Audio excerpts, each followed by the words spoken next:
dan kami hidup dalam Engkau Tuhan. Kami tidak mau lepas dari Engkau, kami tidak mau hidup di luar Engkau Tuhan. Karena di luar Engkau kami tidak bisa buat apa-apa. Berkati kami Tuhan, berkati kami dengan firman Tuhan. Bekerja Roh Kudus tengah-tengah kami pada siang hari ini. Dan kami rindu Roh Kudus membukakan, menyingkapkan rasa-rasa firman Tuhan pada siang hari ini. Dalam nama Tuhan Yesus kami berdoa. Amin. Shalom Bapak Ibu dan Saudara. Ini minggu kedua dan memang semua banyak yang berubah. Termasuk Tasya juga, jadi agak nervous juga ya Tasya ya. Jangan takut Tasya, ini biasa ini. Ini memang berarti ya CD-nya lagi penyesuaian diri, ini normal ini. Jadi bukan salah Tasya. Penyesuaian diri nggak apa-apa. Indra sama Heni sudah siap, jadi minggu depan sudah jadi tuan dan nyonya Indra Kusuma. Ya, kita bersyukur karena pernikahan itu memang nggak mudah dalam situasi saat ini. Nanti juga April sama Dinas 8 Agustus. Apalagi Jokowi berapa kali mengatakan ada dua yang harus diinjak oleh pemerintah, gas sama rem.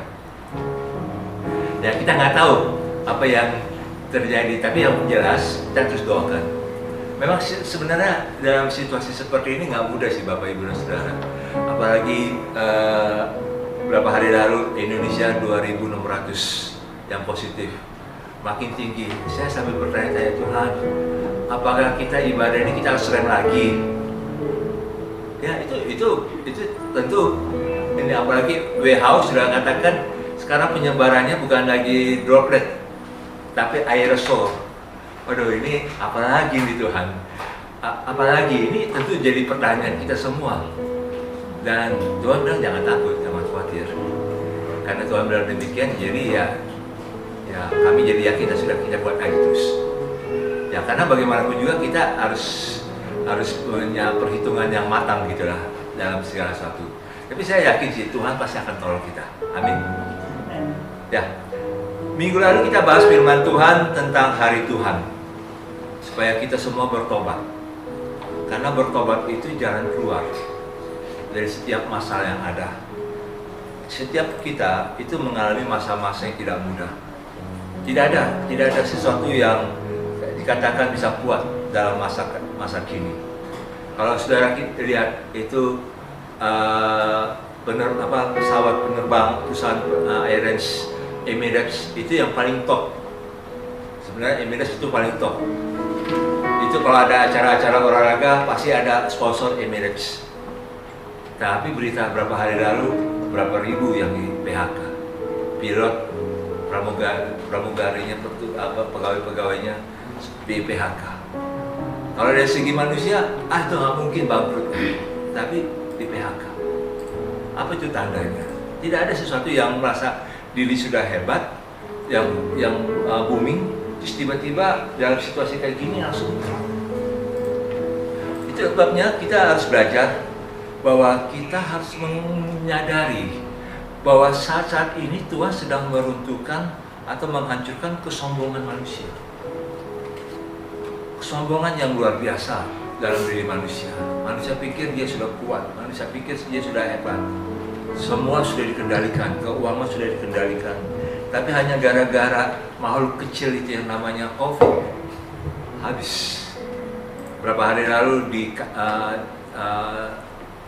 Kementerian Luar Negeri Cina mengumumkan di Kazakhstan ada suatu penyakit paru-paru yang aneh nih, yang lebih parah daripada COVID. Itu membuat takut juga sebenarnya. Jadi artinya apa sih yang sebenarnya terjadi?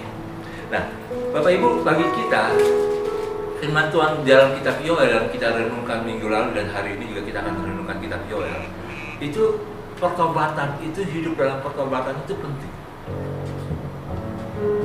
Karena semua sedang Tuhan uji dengan api. Semua sedang Tuhan uji dengan api. Semua sedang digoncangkan. Jadi apa yang selama ini dibangun di atas, kita bangun itu dengan jerami, dengan kayu, dengan tanah liat, itu mudah terbakar. Hal-hal yang kita pikir, ini mudah, ini jalan pintas. Dalam Tuhan tuh nggak ada jalan pintas. Semua tuh ada dalam prosesnya. Semua ada dalam prosesnya. Makanya bersyukurlah kalau kita mengalami proses-proses yang tidak mudah, yang memang kita digocok oleh Tuhan, dibentuk oleh Tuhan sedemikian rupa. Supaya apa? Supaya kita jadi kuat. Kalau dalam ujian api seperti ini, saat ini ujian api, kita tetap bertahan dalam badai seperti ini. Bahkan negara-negara maju yang luar biasa, boleh dikatakan mereka yang menguasai dunia, itu dikatakan tahun ini itu minus semua. Singapura yang negara terdekat dengan kita, minusnya 6,8%. Malaysia 8%, minus 8%. Amerika aja hampir 10%, 9,7%. Inggris 15,4%. Jerman 11,2%, tinggi sekali. Perancis paling parah tuh, 17,2%. Minus semua. Jadi kalau udah minus, Bapak Ibu, artinya kalau bank kasih kredit, mikir dulu, bener nggak salah? Mikir dulu nih, bisa bayar apa enggak nih? Iya, jangan-jangan sudah ini harus bayar sewa debt collector lagi. Nah ini jadi pertanyaan Bapak Ibu dan Saudara. Nah jawabnya, jangan takut kalau kita hidup dalam pertobatan. Kalau kita hidup dalam pertobatan, kita doakan aja supaya COVID-19 ini kita sudah dapat vaksinnya. Ya puji Tuhan kalau 2021 Indonesia sudah uji coba vaksinnya. Kita tahu tuh vaksinnya bagaimana, sudah ada ini ya. Tapi kalau kita lihat saudara, belum tentu ada vaksin ini jaminan bahwa udah bebas dari COVID. Buktinya waktu TBC ada obatnya. Sekarang ada lagi TBC resisten obat. Jadi TBC yang orang yang TBC tapi nggak aja bilang sembuh, tapi dia masih ada bibit TBC-nya, terus dia sakit lagi kambuh TBC, itu TBC resisten terhadap obat. Dan itu harus disuntik setiap 6 bulan, setiap hari, setiap bulan disuntik di belakang. Wah itu sakit lagi tuh. Itu padahal sudah ada obatnya. Jadi COVID ini belum tentu saudara. Makanya gini saudara, saya bukan buat takut, tapi kita harus belajar dari firman Tuhan. Apa sih yang harus kita lakukan? Tapi sebelum kita baca Yoel, mari saya ajak Bapak Ibu dan Saudara buka Wahyu 6 ayat 7 dan 8. Ini tentang situasi yang sebenarnya ada saat ini. Ini pernah dikhotbahkan beberapa bulan lalu melalui online. Tapi Wahyu 6 ayat 7 sampai 8 ini sangat jelas bagi kita sekalian. Itu situasi yang sedang dialami. Nah, mari kita lihat sini. Dan ketika anak domba itu Wahyu 6 ayat 7 dan 8. Ketika anak domba itu membuka meterai yang keempat, aku mendengar suara makhluk yang keempat berkata, "Mari." Dan aku melihat sesungguhnya ada seekor kuda hijau kuning dan orang yang menungganginya bernama Maut dan kerajaan maut mengikutinya. Jadi saat ini sebenarnya yang sedang bekerja maut dan kerajaan maut. Dan kepada mereka diberikan kuasa atas seperempat dari bumi untuk membunuh dengan pedang dan dengan kelaparan dan sampah dan binatang-binatang buas yang di bumi. Jadi saudara, kita harus melihat situasi seperti ini, maut dan kerajaan maut yang sedang bekerja. Buktinya apa? Waktu Donald Trump bilang, ini flu biasa, nggak usah pakai masker.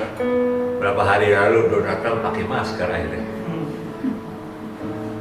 Waktu dia sombong, dia katakan nggak usah pakai masker, ini obat biasa, ini pakai obat malaria aja udah sembuh deh. Buktinya orang Amerika aja sekarang yang sakit 3,2 juta. Itu negara maju loh kesehatan. Secara medis itu paling negara maju loh, 3,2 juta. Italia waktu awal-awalnya sombong, dia pikir ini dari Cina ini gampang lah. Tiba-tiba meledak ya, baik yang mati. Brasil yang bilang, presiden bilang, kita mau pakai masker lah. 1,7 juta yang sakit. Jadi apa artinya di sini, saudara? Yang sombong Tuhan akan sikat. Ini maut dan kerajaan maut yang bekerja, saudara. Dan apa yang sedang yang dilakukan oleh maut dan kerajaan maut? Dua pihak ini, maut dan kerajaan maut, diberi kuasa. Ini yang harus kita perhatikan. Diberi kuasa atas 1/4 dari bumi. Ini bisa saja penduduk bumi, bisa saja wilayah bumi. Untuk membunuh dengan pedang, dengan kelaparan, sampah, dan dengan binatang-binatang buas yang di bumi. Jadi perhatikan, dengan pedang. Saudara, Amerika dengan gara-gara si George Floyd, itu hanya di lutut aja tuh, dicap pakai leher aja, itu ribu sekali loh. Kayak tahun 98 aja Amerika di Indonesia ini, penjarahan. Sampai ada orang Indonesia yang akhirnya bisa menenangkan orang Amerika di Portland. Jangan buat kayak gini, karena saya dari Indonesia, saya pernah mengalami tahun 98. Wah, ini sesuatu yang ini terjadi, Bapak Ibu. Pedang artinya ada satu peperangan. Coba saudara bayangkan kalau India sama Cina perang. Hampir perang loh mereka. Indonesia susah loh. Kenapa? India menguasai jalur yang ke Selat Malaka. Cina juga mikir itu. Indonesia juga berpengaruh ekonomi Indonesia. Jadi kalau kita lihat sini, wah, apa ini terjadi? Jangan pikir saudara Indonesia ini aman loh. Indonesia ini saat ini sedang api dalam sekam situasi politik. Agustus nanti mulai ada demo. Oktober nanti ada demo lagi, besar-besaran. Kalau kita nggak berdoa untuk Indonesia, pedang.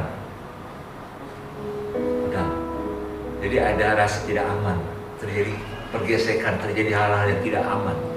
Saudara, mari kita belajar di sini. Ada hal-hal yang kita harus doakan. Selain pedang, kelaparan. Ini menyangkut soal pertanian, saudara. Makanya orang yang menguasai pertanian, dia nggak akan mengalami kelaparan. Orang yang menguasai pertanian, dia nggak akan mengalami kelaparan. Buktinya apa? Saya pelayanan di desa, kami pelayanan di desa, mereka nggak punya uang banyak, tapi mereka nggak takut. Kenapa? Masih ada stok beras. Coba orang Jakarta punya duit banyak, tapi nggak ada makanan, bingung. Tapi orang desa, saya perhatikan, punya ketahanan pangan yang luar biasa.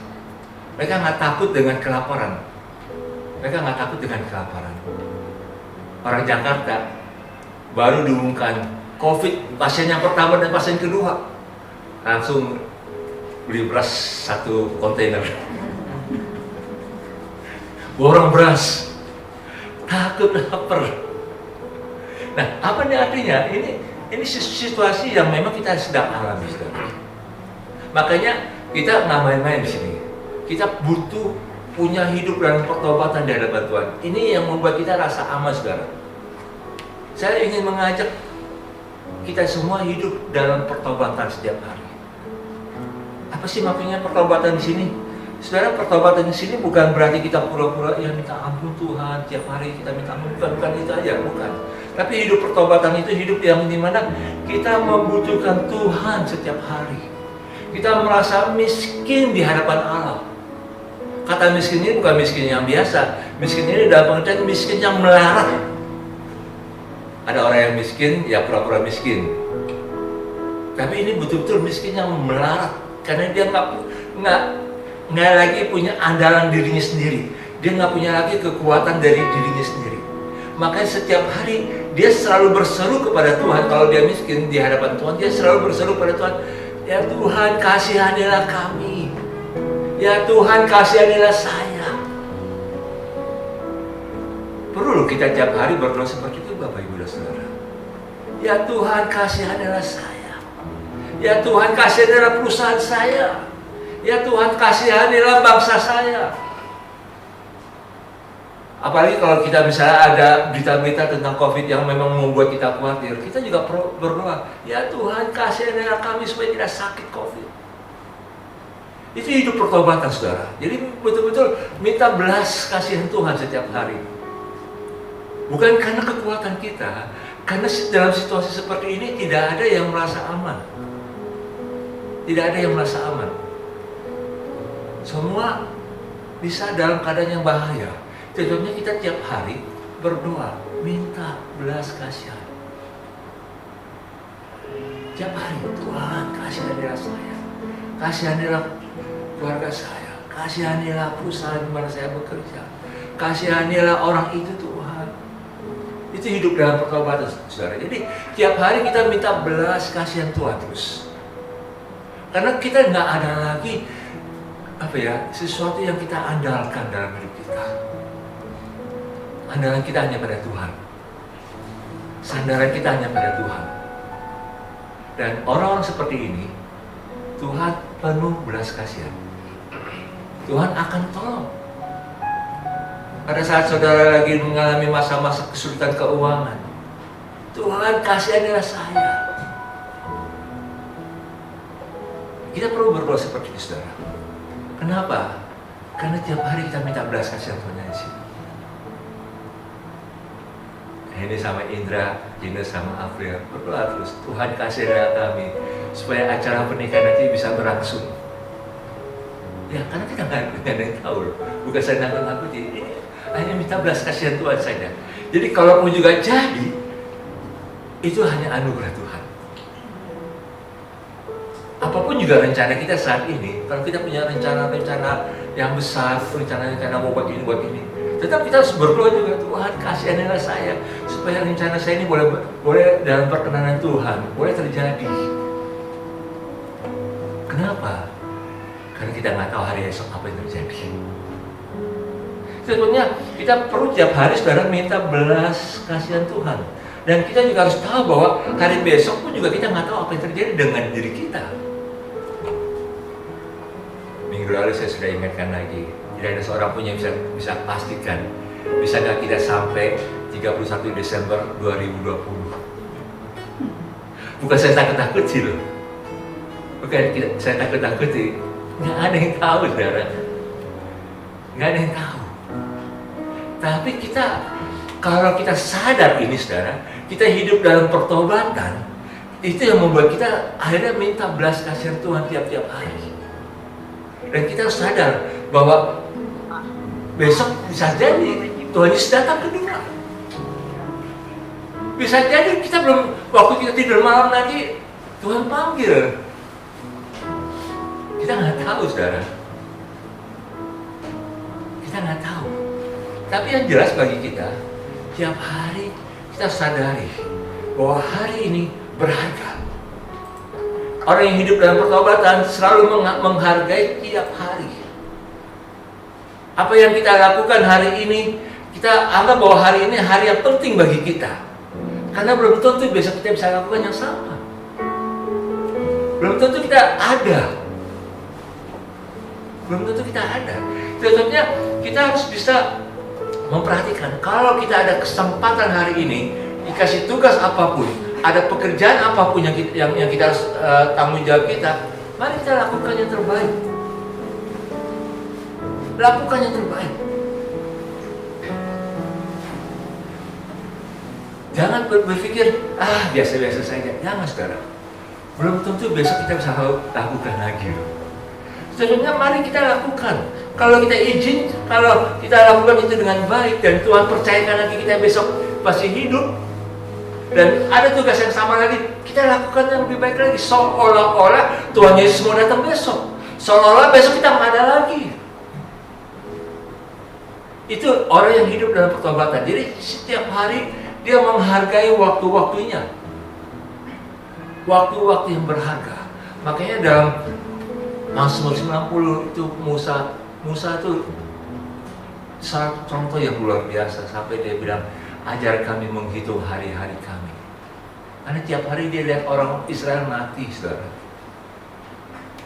6 juta dalam waktu 40 tahun mati. bagaimana orang-orang itu mati di depan dia, dan sangat mengerikan. Tentunya Musa dalam nyanyiannya dia mengatakan, ajar kami menghitung hari-hari kami, supaya kami punya hati yang bijaksana. Saudara, mari kita belajar sini. Hidup dalam pertobatan adalah hidup di mana kita menghargai hari-hari yang kita lalui. Ada kesempatan yang ada, lakukan yang baik, yang terbaik. Dan ini sangat penting bagi kita, saudara. Dan nanti kita akan bertanggung jawab, saudara. Dalam penghakiman yang akan datang, kita diminta pertanggungjawaban kita, baik apa yang kita buat, apa yang kita katakan. Makanya mulut kita juga harus hati-hati. Mulut kita juga harus hati-hati. Jangan pikir, bercanda, nggak apa-apa. Kan nggak apa-apa. Ini hanya bercanda aja. Habis sih dia pancing-pancing, jadi tidak kayak gini. Nyamplak jadinya. Hati-hati dengan mulut. Saudara, mari kita belajar. Apapun yang kesempatan yang kita lakukan yang terbaik. Dan yang berikutnya, kalau kita hidup dalam pertobatan, kalau kita menyadari bahwa hidup kita ini sangat terbatas, maka kita harus perhatikan, hari ini saya harus berikan warisan rohani, warisan iman kepada anak cucu saya, pada orang yang saya kasihi. Saya saksikan itu Tommy Wong, seorang yang masih muda 40 tahun. Tapi dia bersaksi gini, saudara, papanya itu ajarin dia. Papanya itu meninggal waktu dia usia 7 tahun. Dan dia waktu dia bersaksi, dia bilang gini, papanya selalu bilang gini, papanya itu anak orang kaya. Jadi kakeknya itu punya pabrik, tapi papanya tinggalkan semuanya. Papanya juga seorang dokter. Sebenarnya dia seorang yang pintar sekali papanya ini, tapi dia nggak mau jadi dekan perguruan tinggi di Surabaya. Dia mau jadi buka toko, buka warung soto. Ditanya sama si Tommy Wong ini, Papa kenapa sih nggak untuk dapat duit banyak aja sih? Kan Mama jadi protes-protes sama Papa. Papanya bilang ini, kamu dia dipanggilnya Ting, kamu harus tahu, melalui dengan soto ini saya bisa kenal masyarakat. Saya bisa tahu hati mereka. Jadi kalau misalnya soto itu nggak habis pada saat itu, dia bungkusin, dia kasih ke masyarakat yang ada sekitarnya. Sampai si Tommy Wong ini protes, Papa kenapa kasih sama mereka? Buat orang bahagia. Wah, di situ dia nggak ngerti sih, karena masih 7 tahun kan, masih di bawah 7 tahun. Jadi bagi dia apa ini?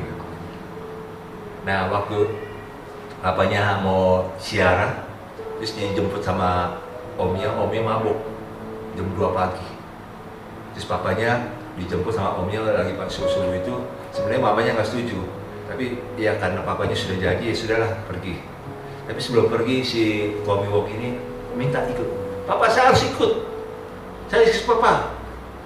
Tapi papanya langsung gini bilang, Ting, kamu harus jaga Mama. Nggak mau, Mama suka marahin saya. Kamu harus jaga orang-orang terdekat ya. Nggak mau, Pak, saya mau ikut Papa. Saudara, pada saat seperti itu pertemuan terakhir, saudara. Tapi bagi dia itu berkesan. Dia harus jaga mamanya. Waduh, mamanya itu suka marahin dia. Jadi lampiasan, mamanya nggak suka sama papanya, marah sama papanya. Yang kena si Tommy Wong. Sampai Tommy Wong harus masuk ke kolom tempat tidur karena ketakutan. Tapi waktu papanya bilang ini, kamu harus jaga mama. Itu jadi berkesan. Dan saat itu berita berikutnya, papanya kecelakaan dan mati. Wah, itu waktu dia bersaksi, saya rasa, oh iya, berarti tidak ada seorang pun yang tahu. Jadi sebelum Tuhan panggil kita nggak tahu. Mari kita belajar pada anak cucu kita, orang terdekat kita beritahu nilai-nilai yang Tuhan ajarkan, yang Tuhan tanamkan dalam diri kita. Kita beritahu, itu warisan, itu covenant, saudara. Saya sih berdoa supaya jemaat ini boleh nangkap covenant Tuhan. Karena bagi saya, saudara, saya nggak takut dengan cara Tuhan memelihara gereja ini. Saya nggak takut. Kenapa? Kita punya covenant. Covenantnya apa? Amanat agung. Saya bukan orang yang suka bertobat ya kamu ya. Enggak bisa. Ngomong pun juga sebenarnya nggak bisa. Tapi belajar. Akhirnya pun juga orang-orang juga bisa menghargai. Saudara, kalau kita punya covenant dengan Tuhan dan itu kita wariskan kepada anak cucu kita, itu karena kalau kita hidup dalam pertobatan itu sangat berkesan, sangat dalam. Jangan sampai nanti kita belum membagikan kepada orang lain, nanti kita dipanggil Tuhan, kita sudah berpulang, orang itu menyesali, kenapa nggak diceritakan, kenapa nggak dibagi. Itu sesuatu yang kita harus peka dengan pimpinan Roh Kudus. Saya ingin minta itu harus ada kepekaan. Dan saya ingat, saya pernah bersaksi di sini pada jemaat. Waktu tantenya Ibu Leni masih hidup, masih sehat.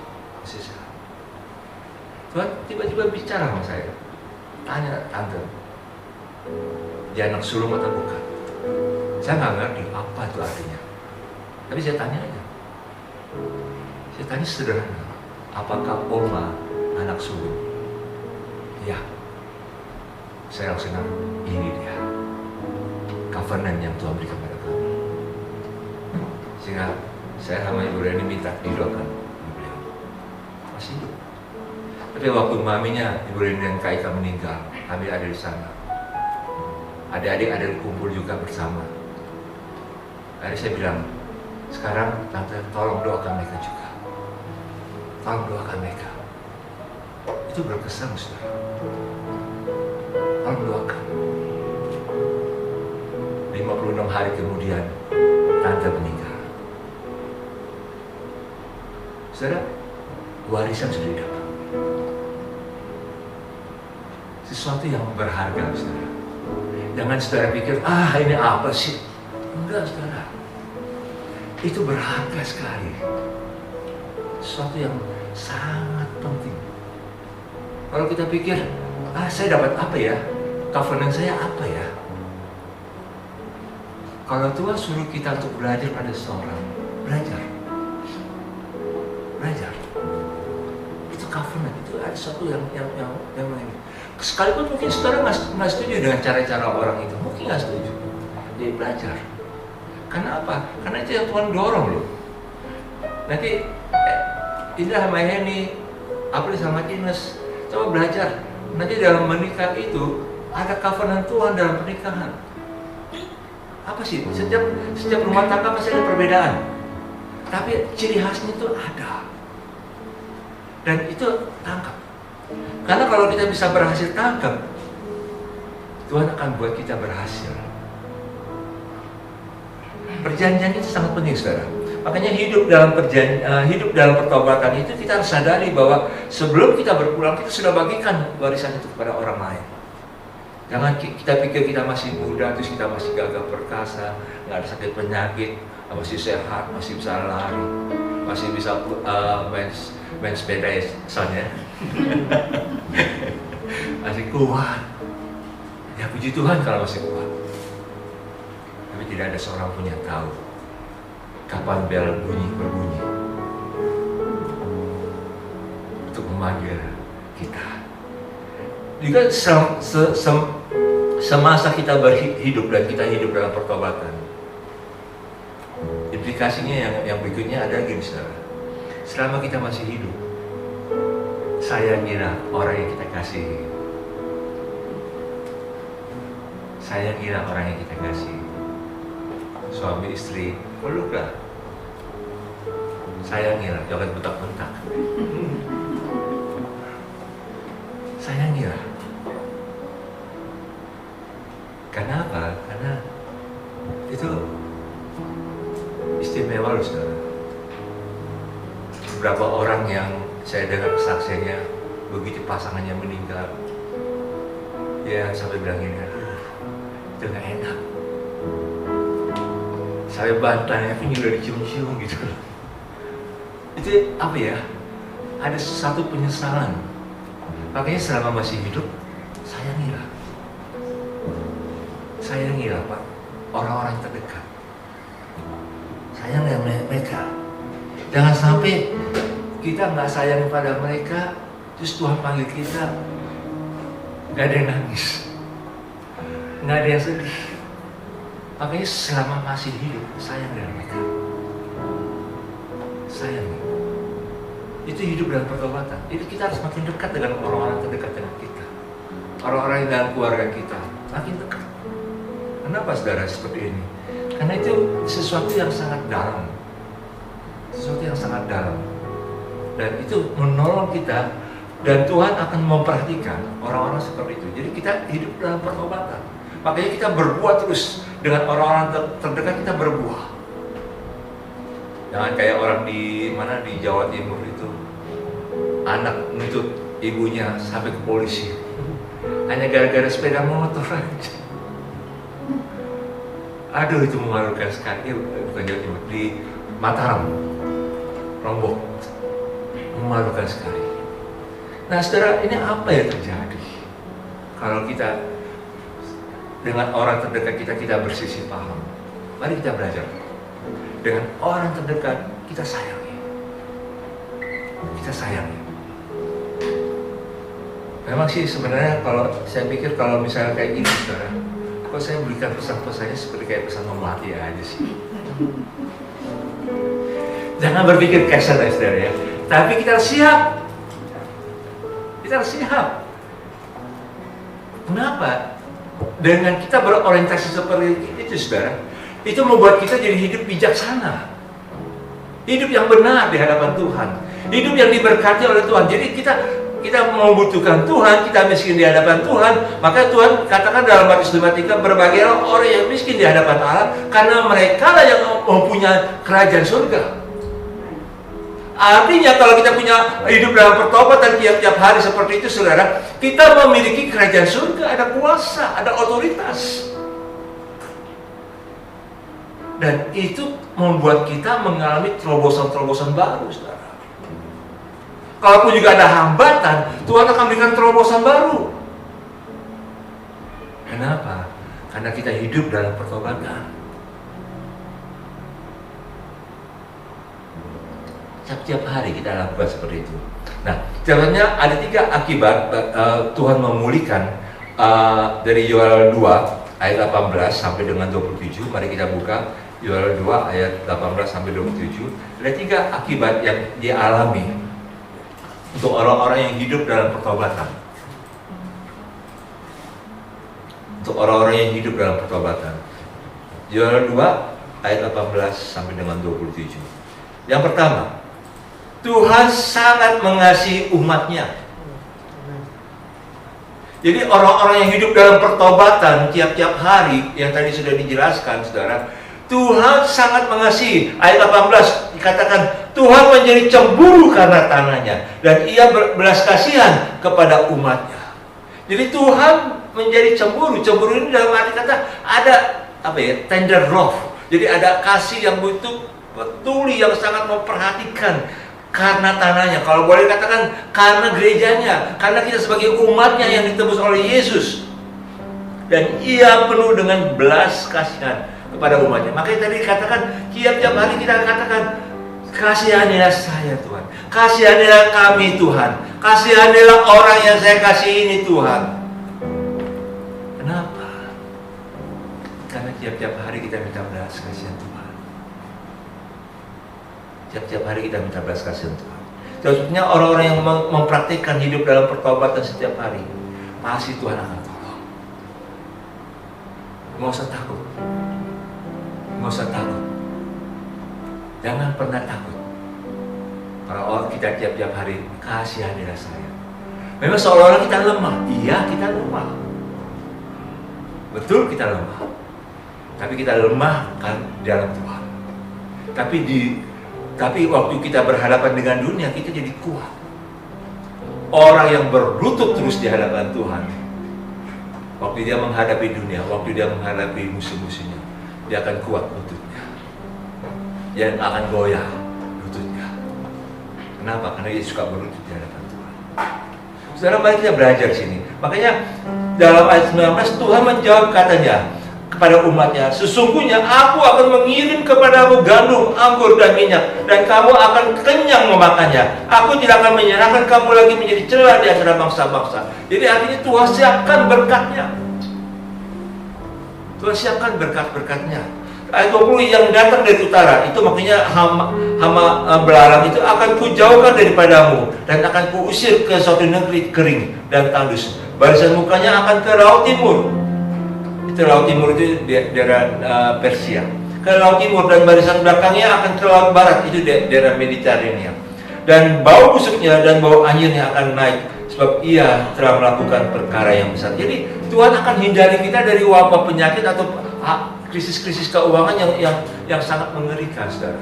Tapi asal kita apa? Tiap hari hidup dalam pertobatan. Dan Tuhan ini sudah janji, saudara. Makanya Tuhan katakan dalam ayat 21, jangan takut hai tanah. Jangan takut hai tanah. Saudara yang kerja di kantor, saudara hidup dalam pertobatan tiap-tiap hari, saudara yang hidup dalam minta belas kasihan Tuhan tiap-tiap hari, saudara bisa katakan pada perusahaan mana saudara bekerja, jangan takut hai PT apa, sebutkan nama PT-nya. Jangan takut. Jangan takut. Saudara bisa katakan demikian, bernubuat seperti itu. Kenapa? Karena di mana saudara bekerja, asal saudara hidup dalam takut akan Tuhan dan hidup dalam pertobatan, Tuhan akan memberkati di mana saudara berada karena saudara. Perusahaan di mana saudara bekerja, kalau dia ada anak-anak Tuhan yang sungguh-sungguh takut akan Tuhan, akan diberkati karena saudara. Kenapa? Karena Tuhan janji, saudara. Demikian juga dengan ayat 22, 23. Semuanya Tuhan berikan. Bahkan dikatakan Tuhan akan berikan hujan awal dan hujan akhir. Artinya apa tuh hujan awal dan hujan akhir? Biasanya kalau petani itu, saudara, menanam pada waktu musim hujan, waktu ada turun hujan. Nggak ada tuh menanam pada musim kering, nggak ada. Pada musim hujan, itu artinya ada pengharapan, pasti ada makanan. Kalau sudah menanam, sudah menabur, pasti nanti akan menuai. Ini yang kita belajar, saudara. Tuhan akan pulihkan. Jadi untuk orang-orang yang seperti kita ini, Tuhan akan memulihkan umatnya yang bertobat. Jangan takut. Jangan takut. Kalau kita hidup tiap-tiap hari dalam pertobatan. Tadi yang pertama, Tuhan sangat mengasihi umatnya. Yang kedua, Tuhan pasti memulihkan umatnya yang bertobat. Jadi bagi saudara dan saya, jangan takut. Pasti Tuhan pulihkan. Mungkin pendapatan kita berkurang 75%, jadi 75%, mungkin 50%. Jangan takut. Masih bisa makan. Wah, kalau 40% bagaimana ya? Jangan takut. Kau tidak sakit. Ini untungnya orang Indonesia ya. Saya bilang, untung hanya masih luka-luka. Untung hanya motornya aja. Untung ya hanya ini aja. Untung. Itu orang Indonesia tuh, beruntung terus. Tapi mari kita belajar sekarang. Tuhan pasti memulihkan. Kalau kita berdoa untuk bangsa ini, Tuhan pasti memulihkan bangsa ini. Memang kuartal pertama Indonesia pertumbuhan ekonominya 2,3%, tapi kuartal kedua ambruk di bawah -3. Kuartal 3 ini dipus lagi, makanya dibuka. Walaupun mall dibuka, tapi tetap sepi ya. Bioskop mau dibuka 2 minggu lagi, tanggal 29 Juli. Orang juga takut, bisa nggak nih? Tapi bagi kita, saudara, jangan takut. Tuhan pasti sediakan. Yang ketiga, akibatnya Tuhan hadir di tengah umatnya yang bertobat. Ayat 27. kamu akan mengetahui bahwa aku ini ada di antara orang Israel, dan bahwa aku ini Tuhan adalah Allahmu, dan tidak ada yang lain, dan umatku tidak akan menjadi malu lagi untuk selama-lamanya. Jadi Tuhan ada di antara umatnya. Tuhan ada di dalam keluarga, Tuhan ada di dalam gereja, Tuhan ada dalam perusahaan di mana saudara bekerja. Tuhan ada. Mari saudara, percayalah Tuhan akan tolong. Jadi mulai saat ini kita tetap optimis. Jangan kendor. Kita tetap optimis bahwa Tuhan pasti buat mujizat dalam hidup kita. Walaupun kita nggak sadari, kita mungkin nggak melihat cara Tuhan bekerja, tapi Dia tetap bekerja. Dia tidak pernah berhenti bekerja untuk menolong kita. Tuhan cemburu karena kita. Tuhan tidak mau kita tuh menderita. Tapi Tuhan juga mau proses hidup kita. Contohnya, mari kita hidup dalam pertobatan tiap hari. Mulai saat ini terus hidup dalam pertobatan. Itu yang membuat kita aman. Itu yang membuat kita aman. Aman dalam menghadapi situasi yang saat ini yang tidak menentu. Hidup dalam pertobatan. Terus. Kita sadari hari esok belum tentu kita ada. Tapi yang jelas hari ini kita harus lakukan yang terbaik. Bagi dalam pekerjaan kita maupun juga apapun juga dengan orang-orang terdekat dengan kita. Lakukan yang terbaik. Tuhan akan tolong kita. Amin. Silakan singer boleh maju ke depan.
Kekuatanku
Akan banyak orang yang akan mau minta bunuh diri. Ada juga orang yang akan menyalahkan dokter karena kenapa sembuhkan dia dari penyakit COVID ini, padahal dia ingin mati. Saudara, mari kita berdoa, karena dunia ini sedang membutuhkan kehadiran saudara dan saya untuk menjadi garam dan terang dunia. Dan minta belas kasihan Tuhan. Walaupun saat ini kita nggak tahu apa yang kita harus buat, tapi tiap-tiap hari kita minta belas kasihan Tuhan untuk kita, untuk orang-orang yang terdekat dengan kita, untuk komunitas kita. Kita lakukan itu. Mari kita berdoa supaya Tuhan menolong untuk orang-orang yang ada dalam keluarga kita, untuk tetangga-tetangga kita, untuk orang-orang yang ada di tempat teman-teman kantor saudara, tempat-tempat kerja saudara. Mari kita minta belas kasihan Tuhan, Kau menolong kami, supaya kami bisa bawa jadi garam dan terang bagi orang-orang di sekitar kami. Kami tidak cuek, kami tidak hanya untuk memperhatikan diri kami, tapi kami tahu kalau kami masih ada, kami masih hidup, itu karena Engkau Tuhan. Tuhan, Kau yang menolong kami semua untuk boleh berjalan bersama. Tiap-tiap hari hidup kami hidup dalam pertobatan.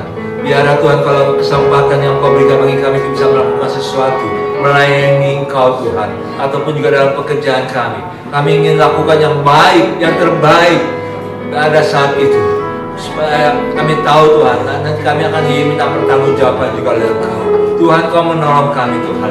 Kalau kami juga untuk bisa membagikan warisan iman, warisan percovenant itu kepada orang lain, kepada orang-orang yang ada di sekitar kami. Kami berdoa Kau menolong kami Tuhan untuk hal itu. Kami minta belas kasihan Tuhan untuk hal ini Tuhan. Kami juga berdoa Tuhan supaya Tuhan juga menolong kami semua untuk supaya kami semakin mengasihi orang-orang yang terdekat dengan kami. Kami berdoa Tuhan supaya kami tidak egois dalam nama, supaya kami tidak egois, kami tidak hanya mempertahankan prinsip-prinsip kami sehingga terjadi konflik-konflik yang tidak perlu terjadi. Tuhan, Kau menolong kami untuk hal ini. Kami minta belas kasihan-Mu Tuhan. Biar hari demi hari yang kami lalui saat ini, kami hidup dalam pertobatan tiap-tiap hari. Kami semakin dimurnikan, kami semakin berketabahan, tidak bercacat dan tidak bercela di hadapan-Mu Tuhan. Tuhan, inilah kami. Inilah kami, umat tebusan-Mu Tuhan. Inilah umat-Mu Tuhan. Jesus, kami membutuhkan-Mu tiap-tiap hari. Kami membutuhkan-Mu, Yesus. Have mercy on me. Biar Tuhan belas kasihan-Mu menutupi kami semua. Biar hari demi hari yang kami lalui hidup dari belas kasihan-Mu Tuhan. Apapun rencana kami minta belas kasihan-Mu Tuhan. Kami minta belas kasihan-Mu. Yesus, karena doa apa yang berkuasa atas hidup kami. Biar hari yang kami lalui, hari-hari di mana kami boleh menyatakan kemuliaan-Mu Tuhan. Terima kasih Yesus.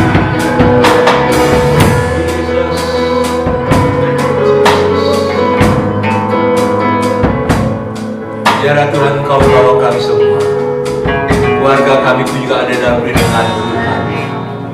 Tempat kerja kami pun juga Tuhan tolong juga. Belas kasihan-Mu Tuhan bagi tempat pekerjaan kami. Tuhan juga menolong untuk bangsa ini Tuhan. Karena ini sebenarnya bangsa ini secara politik saat ini seperti api dalam sekam. Kami minta belas kasihan-Mu Tuhan. Tolong pemerintah kami ini Tuhan. Jesus. Banyak sekali Tuhan yang korupsi dari dana-dana yang ada ini. Mereka begitu tega sekali Tuhan untuk korupsi dalam situasi seperti ini. Kami minta belas kasihan-Mu Tuhan. Kami juga minta belas kasihan-Mu karena banyak orang yang juga membenci nama-Mu dalam bangsa ini Tuhan. Belas kasihan-Mu Tuhan untuk kami semua. Biar kami boleh tampil menjadi terang bagi bangsa ini. Selamatkan bangsa ini Tuhan. Inilah hidup kami. Biar ekonomi kami boleh dipulihkan dan kesehatan kami boleh dipulihkan juga. Kami Kami berdoa COVID itu tidak akan bisa menyentuh kami. Wabah penyakit apapun juga tidak bisa menyentuh kami. Tolong kami juga Tuhan supaya kami bisa menjaga diri kami dengan baik. Kami tidak mengabaikan, kami tidak sombong, kami tidak menganggap itu enteng masalah-masalah yang ada. Tuhan, Kau menolong kami Tuhan hari ini. Terima kasih Tuhan. Inilah hidup kami Tuhan. Sedalamnya hatiku Kau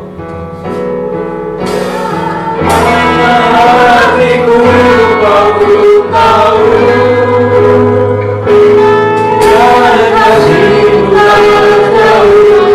Dalam jiwaku, di dalam kesesakan, di dalam kemenangan, Engkau selalu bersama. Segalanya hatiku aku tahu.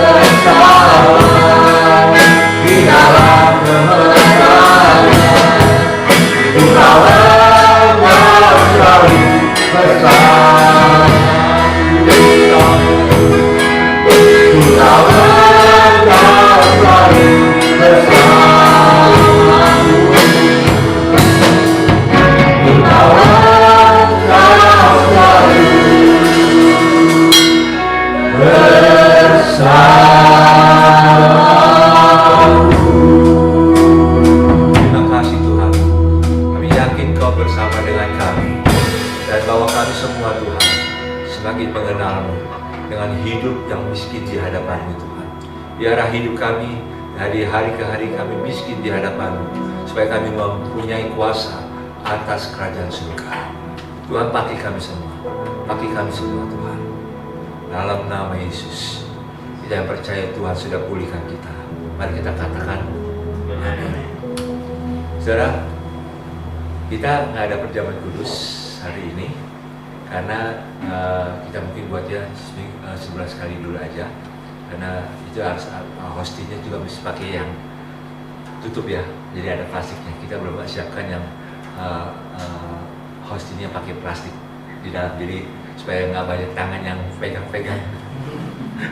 Ya ini memang new normal, kayak ya kebiasaan AKB istilahnya. Jangan pakai istilah asing lah, AKB aja lah. AKB pun juga saya nggak tahu singkatannya apa. Yang tahu sih kebiasaan baru ya. Tapi yang jelas kita ini persembahan kita nggak edarkan. Jadi nanti saudara, ini ada amplop kecil, ada amplop besar. Kalau misalnya perpuluhan atau apa ya amplop besar. Kalau yang biasa, persembahan biasa, amplop kecil aja. Itu sudah disiapkan. Jadi nggak banyak tangan yang bersentuhan semuanya. Saya percaya bahwa Tuhan akan menolong kita. Indra dan Henny, kita maklumi karena memang nggak bisa semua bisa hadir, nggak bisa semua bisa diundang. Tapi kita bisa mengerti. Doa restunya diberikan ya saudara ya. Doa restunya diberikan dan kita percaya pasti Tuhan tolong tanggal 18 Juli tidak ada hujan, cuaca baik, semua sehat, yang datang pun juga semua tidak ada yang kena COVID juga, supaya tidak dikhawatirkan menular kemana-mana. Itu yang memang kita terus doakan juga. Jadi kita percaya bahwa Tuhan akan tolong. 18 Juli pasti bisa berlangsung. Dan itu tetap minta belas kasihan Tuhan. Mari saudara, kita akan tutup dalam doa.